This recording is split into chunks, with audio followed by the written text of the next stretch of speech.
क्या ना दोस्तों, आपका फिर से स्वागत है जानदार शानदार वीडियो में। अगर आप चैनल पर नए हैं तो सब्सक्राइब करके बेल आइकन दबाना मत भूलना, क्योंकि हम हमेशा आपके लिए हर रोज नई डिफेंस से related, Indian army, Indian navy, Indian air force से रिलेटेड और सारी अपडेटेड न्यूज और जानकारी हर रोज लेके आते हैं। तो सब्सक्राइब कर दें, क्योंकि हर रोज 6:30 बजे आपको मिलती है नई वीडियो इस चैनल पे। दोस्तों चलिए शुरू करते हैं। आज की इस वीडियो में हम लोग बात करने वाले हैं इंडियन हेल प्रोग्राम के बारे में। High altitude long endurance drones, जो कि ज्यादा ऊंचाई पर उड़ते हुए काफी देर तक हवा में रहने में सक्षम है। जब ये चीज क्लियर हो चुकी है कि यूएस ने भारत के लिए 31 यूनिट हेल ड्रोन्स अप्रूव कर दिया, तो कॉन्वर्सेशन शुरू हुई है कि इंडियन प्रोग्राम का क्या और यहाँ पे क्या प्रोग्रेस है। देखिए, भारत सरकार की तरफ से कोशिश की जा रही है कि डिफेंस में पब्लिक प्राइवेट पार्टनरशिप मॉडल के तहत हाई एंड डिफेंस इक्विपमेंट बनाए जाएं और इसी रिक्वायरमेंट के लिए स्पेशल पर्पस व्हीकल बनाए जा रहे हैं। स्पेशल पर्पस व्हीकल मॉडल के तहत प्राइवेट एंटिटी डिजाइन और डेवलपमेंट का काम उठाएं और डीआरडीओ को यूज करते हुए, रिसोर्सेज को यूज करते हुए एक्चुअल सिस्टम को डेवलप कर दी। कि अभी तक स्पेशल पर्पस व्हीकल के तहत कोई भी प्रोग्राम आगे नहीं बढ़ा है और इसी वजह से मॉडल के बहुत ज्यादा फैंस भी नहीं है। क्या आपको पता था इसके बारे में? दोस्तों कमेंट बॉक्स में बताइए। अगर नहीं पता था तो वो भी बताइए कि आपको इसके बारे में नहीं पता था, ताकि हम इसके बारे में और वीडियोस बनाएं। और वीडियो को लाइक कर दें और साथ ही ऊपर जो वीडियो है वो भी ड्रोन के बारे में वो भी देख सकते हैं। और कारण समझिए कि दोस्तों पार्टनर ढूंढने की कोशिश में एएमसीए प्रोग्राम में लगभग 2 साल की डिले हो चुकी थी।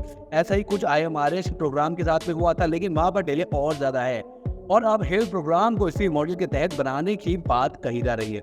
देखिए, चीजों को बेहतर कॉन्टेक्स्ट में डालने के लिए सबसे पहले कैटेगरी को समझ लेते हैं। इस समय इंडियन आर्म फोर्सेस 4 अलग अलग कैटेगरी के ड्रोन्स ऑपरेट कर रही है। कहा जा सकता है कि बैन एक्विजिशन के साथ में करने वाले हैं। चीज़ों को सिंप्लीफाई करने के लिए हम लोगों ने छोटी ड्रोन की बातचीत यहाँ पर नहीं की है और वहाँ पर बहुत सारे अलग अलग कैटेगरी के ड्रोन अभी अवेलेबल हैं। लेकिन ब्रॉड 4 कैटेगरी की बात करेंगे ना, तो पहली कैटेगरी होती है छोटे टैक्टिकल ड्रोन्स, जैसे कि सर्चर या सर्चर 2। इस कैटेगरी को एड्रेस करने के लिए भारत की तरफ से निशांत ड्रोन बनाए गए थे, लेकिन वो इंडियन आर्म फोर्सेस को इम्प्रेस नहीं कर पाए।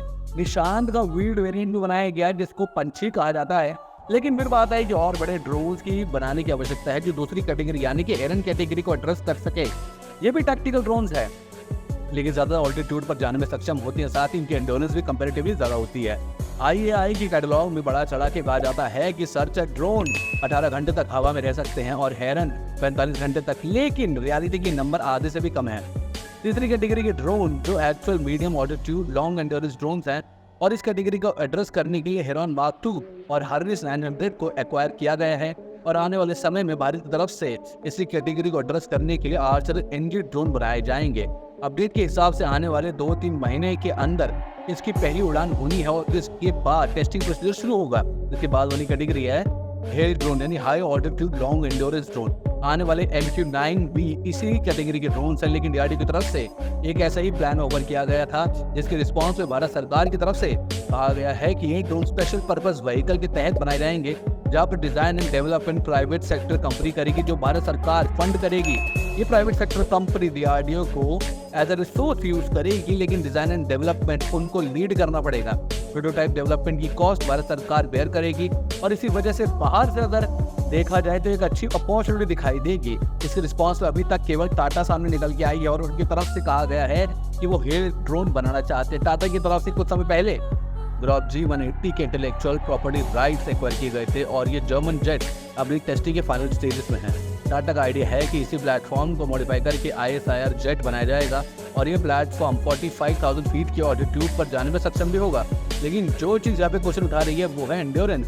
इसके एंड्योरेंस केवल 7 या 8 घंटे की होने वाली है। वहीं पर डीआरडीओ की तरफ से जो डिज़ाइन प्रपोज किया गया था वो MQ-9 के जैसा था और इसी वजह से ये देखना काफ़ी इंटरेस्टिंग होगा कि क्या इंडियन आर्म फोर्सेज की तरफ से ग्रॉप के बेसिस पर बनाए जाने वाले हेल के ऊपर इंटरेस्ट दिखाया जाएगा या फिर डीआरडीओ वाले डिजाइन को फिर से परस्यू किया जाएगा।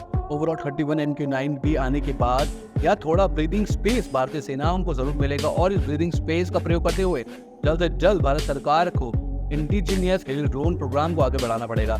इसी के साथ आज की वीडियो में क्या रखते दोस्तों, कैसी लगी आपको वीडियो भी कमेंट बॉक्स में जरूर बताना, क्योंकि आपकी कमेंट हमें बहुत मोटिवेट करते हैं दोस्तों। इसलिए कमेंट हर बार कमेंट कीजिए वीडियो कैसी लगी, टाटा के बारे में क्या रहा है, इंडियन ड्रोन्स के बारे में क्या रहा है, क्या हमें ड्रोन बनाने चाहिए और बनाना चाहिए, यूएस से लेने चाहिए, हेल्प करनी चाहिए, खुद बनाना चाहिए, इंडिजीनियस बनाना चाहिए, सब कुछ लिखे दोस्तों। और साथ ही और कैसी वीडियो आप देखने का देखिए कि हम हर रोज 6:30 बजे आपकी वीडियो लेके आते हैं दोस्तों। इसलिए चैनल पर बने रहे और अगर आप नहीं है तो सब्सक्राइब कर दे, बेल आइकन दबाना मत भूलना। ऐसे दोस्तों यार अपने दोस्तों के साथ शेयर करो, व्हाट्सएप पे स्टेटस पे लगाओ, इंस्टा की स्टोरी पे लगाओ, ताकि हर कोई ये वीडियो देख के जानकारी सबको मिले यार इंडिया के बारे में। और यार अगर आपने ये दोनों वीडियोस नहीं देखे तो प्लीज़ वीडियो ज़रूर देखना, ताकि आपको और इन्फॉर्मेशन मिले। फिर मिलेंगे एक और नई वीडियो में। धन्यवाद, जय हिंद दोस्तों।